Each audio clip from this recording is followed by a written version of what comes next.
Hello everyone. Last lecture से हमने haemodynamics start कर लिया है और लास्ट लेक्चर में हमने बहुत ही इंपॉर्टेंट इडिमा का पूरा टॉपिक कंप्लीट कर लिया है। और आज का हमारा टॉपिक है हाइपरेमिया और कंजेशन के बीच में क्या डिफरेंस होता है, वो हम जानेंगे आज के लेक्चर में। देखो, सबसे पहला तो हाइपरेमिया और कंजेशन में होता क्या है। देखो, इसमें क्या होता है कि ब्लड सप्लाई है ना, टिश्यूज़ को इंक्रीज़ हो जाती है, ठीक है, पर इनके मैकेनिज्म्स और कॉन्सिक्वेंसेस दोनों अलग अलग होते हैं। जैसे कि एग्जांपल के तौर पे हाइपरेमिया में आर्टीरियोलर का डायलेशन हो जाता है और ये आर्टरीज जाके टिश्यू को सप्लाई करेगी, ठीक है। और अगर आर्टरीज डायलेट हो जाएगी तो आर्टरीज में ब्लड फ्लो इंक्रीज हो जाएगा, उसकी वजह से टिश्यू को ब्लड ज़्यादा मिलेगा। पर कंजेशन में ऐसा नहीं होता है। कंजेशन में वीनस ऑब्स्ट्रक्शन होता है। देखो, आर्टरीज ने टिश्यू को सप्लाई कर दिया, फिर टिश्यूज से डीऑक्सीजनेटेड ब्लड है वो वेन्स के थ्रू जाएगा। अब वेन्स में ही ऑब्स्ट्रक्शन प्रेजेंट हो तो टिश्यू में ब्लड सप्लाई ज़्यादा रहेगी, क्योंकि ब्लड वहाँ से कम जा रहा है वेन्स के थ्रू, ठीक है। तो देखो, हाइपरेमिया और कंजेशन क्या होता है उसको आप समझते हैं। देखो, हाइपरेमिया में आर्टीरियोलर डायलेशन होता है। आर्टीरियोलर डायलेशन होगा तो उसमें ब्लड सप्लाई इंक्रीज हो जाएगी और फाइनली ये ब्लड जाके टिश्यूज तक पहुँच जाएगा। हाइपरेमिया है वो एक्टिव प्रोसेस है। आर्टीरियोल्स कब डायलेट होते हैं? लास्ट लेक्चर में मैंने इटियोलॉजीज में बताया था, इडिमा में आर्टीरियोलर डायलेशन हमें देखने को मिलता है, मतलब इन्फ्लामेशन में आर्टीरियोलर डायलेशन देखने को मिलता है। और दूसरा, जब बॉडी की डिमांड इंक्रीज हो जाए ना, तब हाइपरेमिया होता है। जैसे कि हम एक्सरसाइज करते हैं तो स्केलेटल मसल्स में ऑक्सीजनेटेड ब्लड की डिमांड इंक्रीज होती है, तो उसी वजह से ऑक्सीजनेटेड ब्लड है वो टिश्यूज़ को ज़्यादा पहुँचेगा। और देखो, आर्टीरियोल्स में ऑक्सीजनेटेड ब्लड होगा।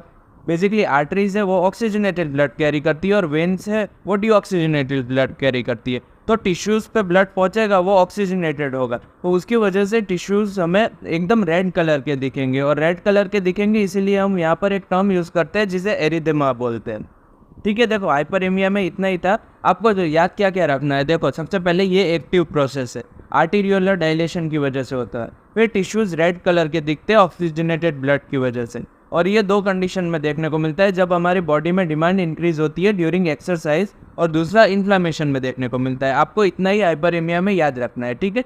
तो देखो, अब कंजेशन की तरफ चलते हैं। इसको हाइपरेमिया से कंपेयर करते चलो। यहाँ पर हाइपरेमिया एक्टिव प्रोसेस था, तो कंजेशन है वो पैसिव प्रोसेस है। और इसमें क्या होता है, वीनस आउटफ्लो टिश्यू से डिक्रीज हो जाता है। और ये कंजेशन दो टाइप का होता है, एक लोकलाइज्ड और सिस्टमिक। लोकलाइज्ड तब होगा जब कोई भी टिश्यूज से जो वेन्स ब्लड लेके जा रही है, डीऑक्सीजनेटेड ब्लड, उसमें ऑब्स्ट्रक्शन प्रेजेंट हो, तब हम उसे लोकलाइज्ड कंजेशन बोलेंगे। और अगर सिस्टमिक कंजेशन है तो उसका बेस्ट एग्जांपल है कार्डियक फेलियर।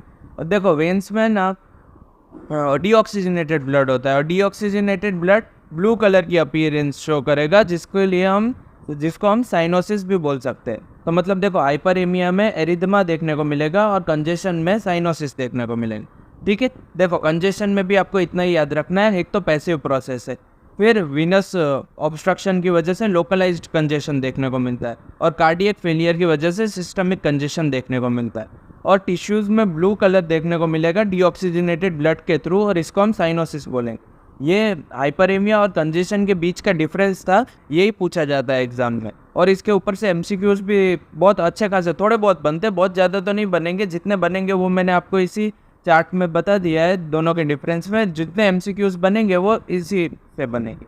फिर देखो, अगर ये कंजेशन है परसिस्ट करेगा और क्रोनिक कंजेशन में कन्वर्ट हो जाएगा, तो देखो यहाँ पर डीऑक्सीजनेटेड ब्लड इंक्रीज हो जाएगा, तो आसपास के जो भी टिश्यूज़ होंगे उनमें परफ्यूजन डिक्रीज हो जाएगा, क्योंकि डीऑक्सीजनेटेड ब्लड ही है तो फिर परफ्यूजन तो ऑब्वियसली टिश्यूज़ में डिक्रीज ही हो जाएगा, क्योंकि टिश्यूज़ को रिक्वायरमेंट होती है ऑक्सीजनेटेड ब्लड की, ताकि वो ग्लाइकोलिसिस और वो सब चलता रहे। पर यहाँ पर डीऑक्सीजनेटेड ब्लड है तो उसकी वजह से परफ्यूजन डिक्रीज हो जाएगा, और डीऑक्सीजनेटेड ब्लड की वजह से ऑक्सीजन रीच नहीं करेगा, तो यहाँ पर हाइपोक्सिया भी देखने को मिलेगा, जिसकी वजह से सेल डेथ हो जाएगी। और जब भी सेल डेथ होगी तो फाइब्रोसिस तो होगी, repair as a repair mechanism के थ्रू। और देखो, वीनस ऑब्स्ट्रक्शन मैंने इटियोलॉजीज ऑफ इडिमा में भी बताया था, जब भी वीनस ऑब्स्ट्रक्शन होगा तब हाइड्रोस्टैटिक प्रेशर इंक्रीज हो जाएगा और वहाँ पर इडिमा देखने को मिलेगा, ठीक है। तो देखो, इतना था हाइपरेमिया और कंजेशन के बीच का डिफरेंस, और जो आपको क्रोनिक कंजेशन में जानना चाहिए था वो भी मैंने एक्सप्लेन कर दिया।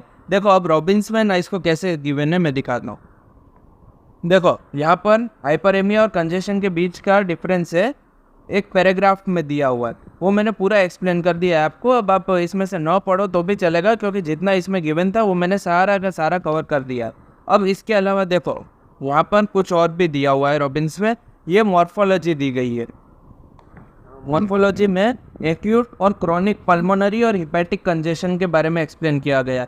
ये बिल्कुल भी इम्पोर्टेंट नहीं है और अभी पढ़ना भी मत इसको। ये आप है ना ये पैराग्राफ को स्किप कर देना अभी पूरी तरीके से, क्योंकि आपको कोई प्रॉब्लम नहीं होगी। ये मैं सिस्टमिक पैथोलॉजी पढ़ाऊँगा ना, तो जब लंग्स वाला चैप्टर पढ़ाऊँगा, लिवर वाला चैप्टर पढ़ाऊँगा, तब मैं ये सारी चीज़ें कवर कर दूँगा। अभी आपको इसकी टेंशन लेने की ज़रूरत नहीं है। मेरी मानो तो अभी इसको स्किप ही कर देना, क्योंकि ये चीज़ें बहुत कन्फ्यूज़ करेगी आप। ठीक है, तो इसी के साथ लेक्चर को कंप्लीट करते हैं। आप इसको डिफरेंस को अच्छे से याद कर लेना। एग्ज़ाम में यही पूछे जाएंगे यूनिवर्सिटी एग्ज़ाम में कि हाइपरेमिया और कंजेशन के बीच का डिफरेंस क्या होता है। ठीक है, आई होप कि आपको ये हाइपरेमिया और कंजेशन के बीच का डिफरेंस समझ में आ गया हो। अगर आपको मेरे लेक्चर्स अच्छे लग रहे हो तो आप अपने फ्रेंड्स के साथ भी शेयर कर सकते हैं। Thank you so much for watching.